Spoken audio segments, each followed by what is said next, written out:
Sekarang kami kehabisan waktu untuk menyiapkan dokumen-dokumen sesuai permintaan borang. Dan untuk kegiatan lain seperti kegiatan kami sebagai dosen, penelitian itu jadi tersingkirkan gitu, Prof.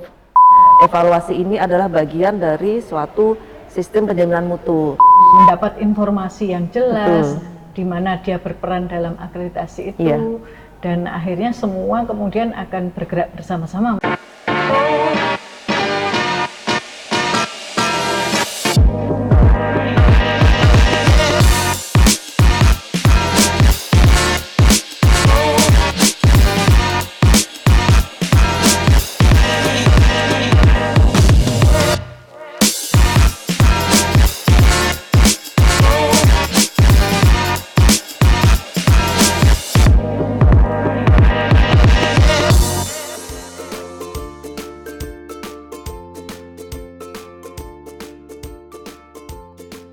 Dokter Denny.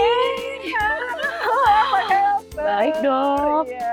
Mau kemana, Dok? Ini tadi dari rapat mau ke Grawiyata. Oh, Gimana kabarnya kok tampaknya?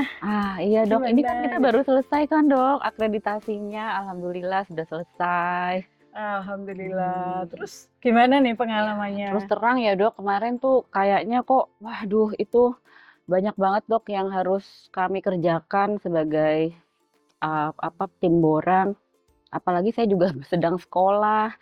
Kemarin tuh kita banyak sekali dokumen tuh loh Dok yang harus kita siapkan. Wah, ternyata memberatkan ya. Ya. Padahal itu sangat penting loh. Begitu ya Dok? Iya, dan kita kan dapat tuntutan nih untuk harus terakreditasi. Oh. Nah, mestinya itu kita harus lihat latar belakangnya, harus lihat apa kemanfaatannya dan apa tujuannya kali ya. Mungkin kita harus ngobrol-ngobrol di dalam nih, kita Oh, bisa ngobrol boleh, panjang lebar boleh. nanti. Yuk. Makasih Dok. Nom, gimana kabarnya? Ini Prof, tadi ini ketemu Dokter Nurul di depan. Ya, kemudian kita sedang ngobrol tentang akreditasi. Oke, iya. Tampaknya ada beberapa keluhan dari Dokter Nurul karena beliau sekarang sebagai penanggung jawab akreditasi saat Iya. ini.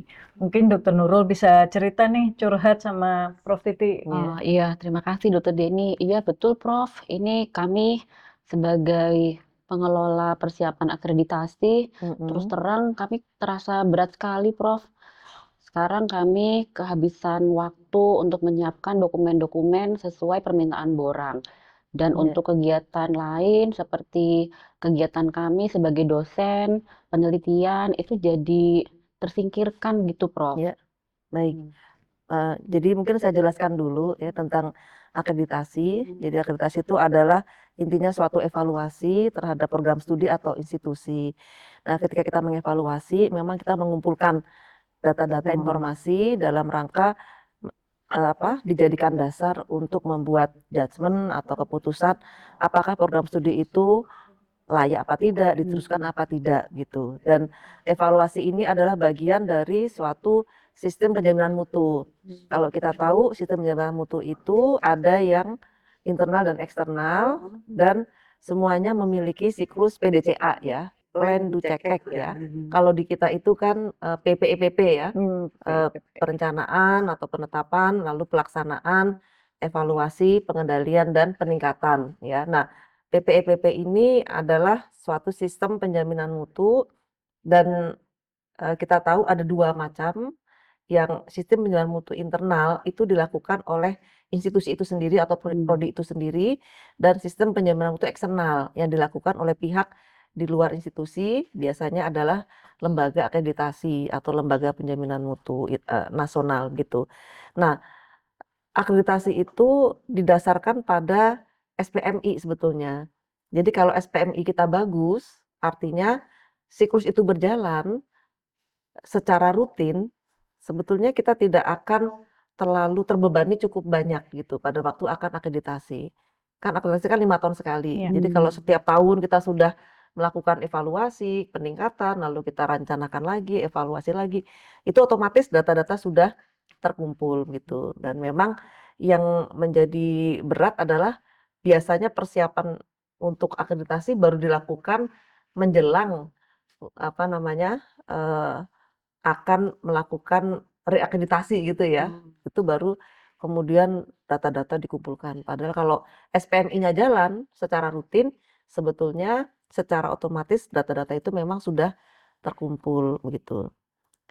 Nah, kenapa kita perlu akreditasi? Karena sebetulnya kan pemerintah punya kepentingan untuk mengecek ya, tadi mengevaluasi bagaimana sih program studi yang dilakukan di berbagai perguruan tinggi. Kan tidak mungkin pemerintah, dalam hari ini Menteri Pendidikan Tinggi turun langsung ngecek kan nggak mungkin. Akhirnya dibentuklah mekanisme akreditasi ini. Jadi melalui akreditasi sebetulnya pemerintah punya kepentingan untuk mengevaluasi semua program studi dan institusi. Sehingga akreditasi itu menjadi wajib gitu. Wajib dilakukan oleh setiap program studi gitu. Jadi sebetulnya intinya itu untuk kebaikan kita ya, Prof Iya, ya, untuk bagaimana kita menjalankan program studi ini harus berdasarkan budaya mutu yang dibangun sejak awal ya. Jadi harus rutin untuk dicek, iya, kemudian apakah sesuai dengan rencana begitu ya. Tapi pada prakteknya seperti tadi Dr. Nurul sampaikan tadi, eh, pengumpulan data meskipun SPMI setiap tahun kita jalankan, tapi ternyata menjelang reakreditasi itu selalu terjadi kepanikan, huru-hara untuk iya, mengumpulkan data, mengisi borang, itu juga tetap terjadi. Jadi seharusnya seperti apa ini, iya. Prof, yang baik? Jadi memang sistem akreditasi itu kan ada dua macam ya, yang rule based atau input based dan yang principle based. Memang sistem akreditasi yang berjalan sampai tahun ini itu masih input based atau rule based. Jadi berdasarkan semua yang kita punya itu harus dilampirkan gitu bukti-buktinya. Misalnya tentang SDM, SDM-nya kita ada berapa, diminta semua datanya ya, kegiatannya, sertifikasinya semuanya. Terus sarana prasarana juga demikian ya.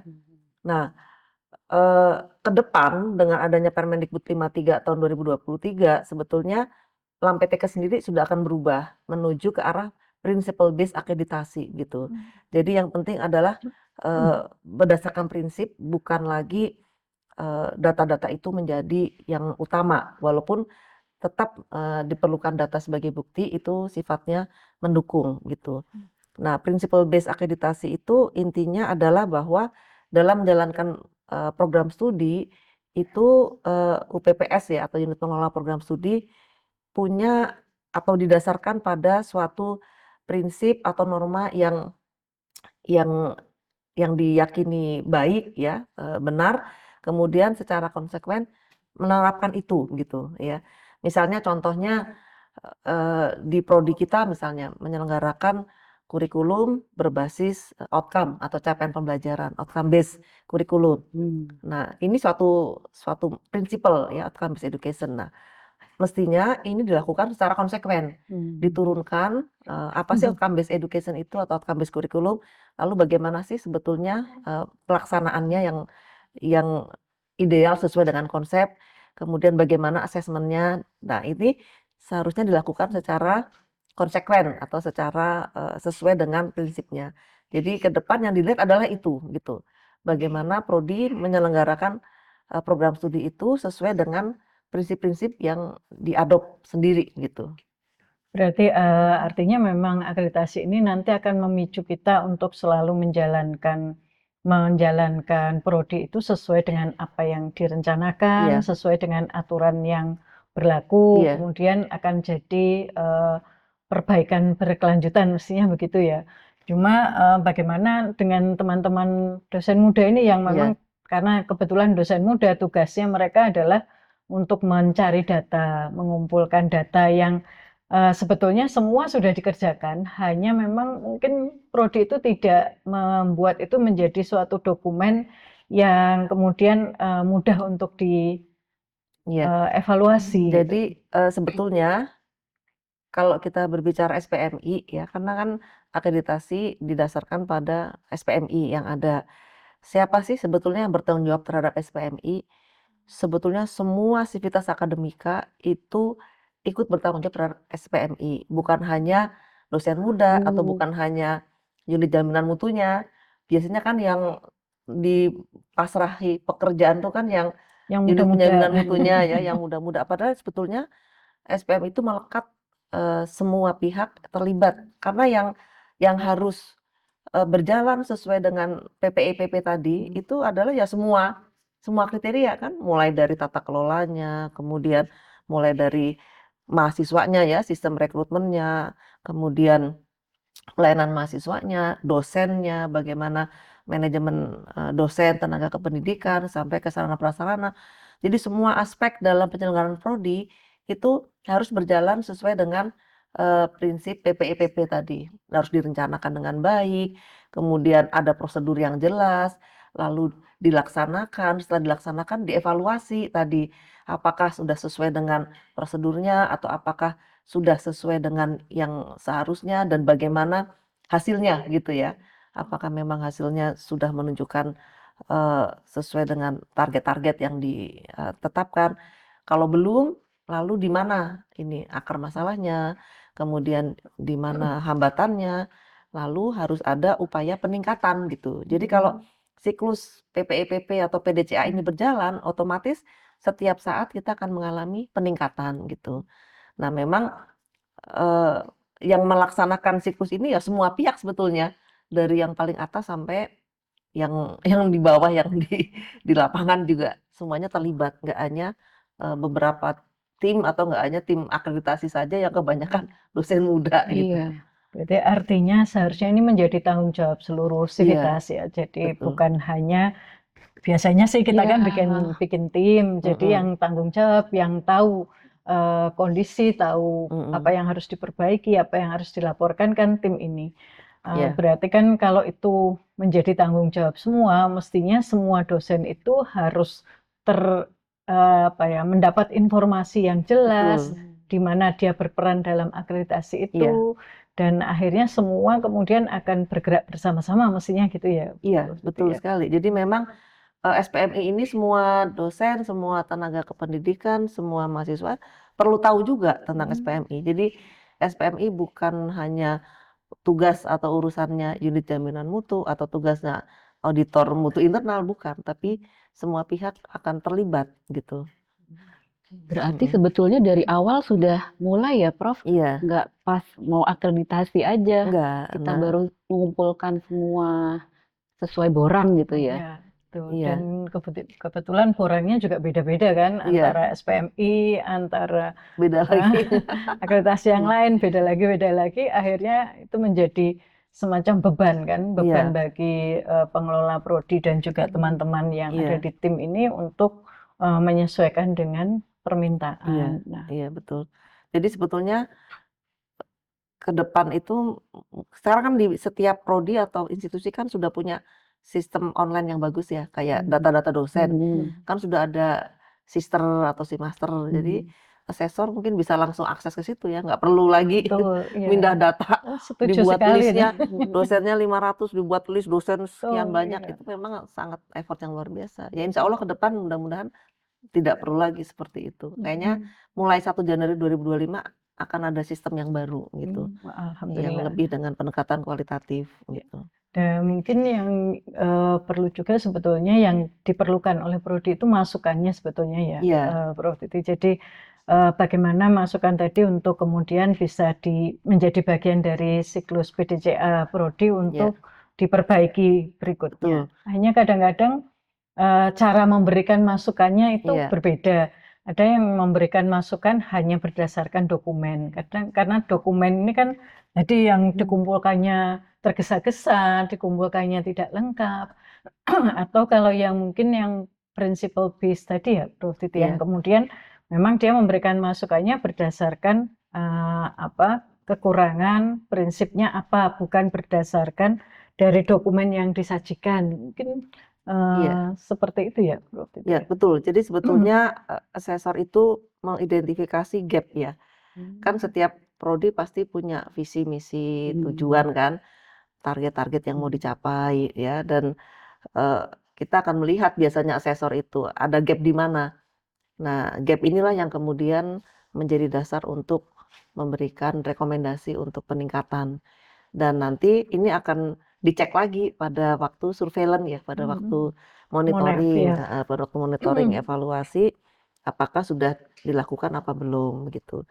Jadi memang siklus PDCA itu atau PPEPP memang harus terus berjalan supaya terjadi tadi peningkatan mutu berkelanjutan. Bayangkan kalau siklus ini jalan terus ya, Ya. pasti kan kita akan terus mengalami peningkatan gitu. Peningkatannya ya, dan semua orang akan terlibat Iya, untuk ikut menjalankan ini. iya, betul. Berarti kalau kita sehari-hari sudah mengikuti standar, sebetulnya untuk persiapan akreditasi itu cukup aman ya, Dokter Denny ya? Iya, iya. Tidak perlu lagi kita harus Ya. membuat Membuat-buat dokumen-dokumen ya. dalam waktu singkat. Ya. Kalau semuanya sudah ada di dalam sistem penjaminan mutu internalnya, itu sebetulnya sudah lebih aman, tidak perlu ini. Cuma seringkali kan memang itu Ya. SPMI-nya belum berjalan. Mungkin SPMI belum berjalan, kemudian yang diminta juga misalnya seperti prodi yang karena prodi ada di bawah fakultas atau dia lintas departemen, sehingga data-data itu tidak semuanya ada di prodi. Iya, betul. Jadi harus meminta dari Ke fakultas, iya. fakultas, dari departemen-departemen. Nah, ini yang juga jadi tugasnya tim itu yang kemudian cukup berat juga karena dia harus mengumpulkan data tadi. Iya, iya. Gitu. Ya, mudah-mudahan nanti ini ke depan lebih baik semuanya. Ya. Wah, saya jadi semangat loh, Dokter Denny, setelah mendengar penjelasannya Prof. Titi. Ya, Iya. mestinya semangatnya nggak cuma untuk akreditasi nasional ya, Prof. Titi. Mestinya kan akreditasi itu tidak hanya dari dalam, meskipun dia Iya. akreditasi eksternal ya, kita harus Iya. mencari sampai akreditasi internasional, begitu ya, Prof. Iya. Titi ya? Jadi memang ada akreditasi nasional yang sifatnya wajib, karena itu kepentingan pemerintah tadi untuk mengevaluasi program studi dan institusi pendidikan. Tapi juga ada akreditasi internasional yang sifatnya volunteer, sukarela. Jadi itu prodi yang berminat boleh mendaftar. Dan sudah ada Permendikbud tentang lembaga-lembaga akreditasi apa saja yang dianggap sudah diakui oleh pemerintah gitu, sehingga prodi bisa mentargetkan mau ke lembaga yang mana biar tidak keliru begitu. Kalau untuk prodi dokter itu ada Lampetekes, kemudian ada IHSG kalau nggak salah, itu juga dari Jerman. Nah, Lampetekes sendiri saat ini sedang berproses untuk menjadi lembaga akreditasi internasional dan sudah mengembangkan instrumen yang internasional. Nah, memang karena ini internasional berarti semuanya dalam bahasa Inggris gitu. Nanti laporan evaluasi dirinya, data-datanya, karena asesornya juga timnya ada yang dari dalam negeri, ada yang dari luar negeri, ada yang dari tim asesor internasional. Nah, kenapa sih kita kok mau repot-repot gitu ya menambah effort untuk akreditasi internasional? Sebetulnya itu untuk meningkatkan reputasi juga gitu ya, meningkatkan reputasi, kemudian juga untuk trust ya, kepercayaan dari masyarakat internasional bahwa memang prodi kita atau institusi kita sudah terakreditasi oleh lembaga yang diakui, misalnya begitu. Jadi akreditasi itu memang sepertinya membutuhkan ini ya, upaya, dana yang tidak sedikit, tapi sebetulnya itu adalah bagian dari akuntabilitas kita kepada masyarakat. Ini loh, dalam menyelenggarakan program studi dan menjalankan institusi pendidikan, kita melakukan sesuai dengan perencanaan, sesuai dengan visi misi yang sudah kita tetapkan gitu. Jadi ini bagian dari akuntabilitas kita terhadap pihak luar dan juga untuk meningkatkan kepercayaan masyarakat gitu kan. Setelah tahu, oh prodi ini sudah diakreditasi, berarti masyarakat bisa percaya bahwa kalau mengirim putra-putrinya atau kalau ingin kerjasama dengan prodi tersebut, lebih percaya ya, ada public trust gitu, bahwa memang prodi ini dijalankan dengan standar-standar yang memenuhi syarat gitu. Jadi memang ini untuk ke depan ya, suatu investasi memang tidak hanya untuk hari ini, tapi nanti efeknya jangka panjang. Jadi efek dari tidak bermutu itu lebih mahal daripada efek bermutu gitu. Karena kalau kita tidak bermutu akan terjadi suatu seperti disaster ya, yang justru membutuhkan biaya dan memakan korban yang jauh lebih banyak gitu ya, dibanding dengan kalau kita investasi dana, investasi SDM untuk bisa menjalankan SPMI secara baik gitu. Nah itu Iya, betul, berarti benar ini Dokter kan Deni. akreditasi itu bisa untuk Iya, betul. investasi ke depan ya, Iya, jangka betul. panjangnya akan Mm-mm. bermanfaat untuk kita. Iya. Sangat bermanfaat, Iya, betul. mencerahkan. Mencerahkan. Iya. Terima kasih Prof. sekali. Titi. Baik, terima Makasih. kasih Prof. Titi Sama-sama. atas pencerahannya. Jadi Baik. biar nanti timnya Dr. Nurul akan bekerja lebih giat lagi. Amin. Terima Terima kasih. kasih. Ya. Assalamualaikum. Ya. Waalaikumsalam.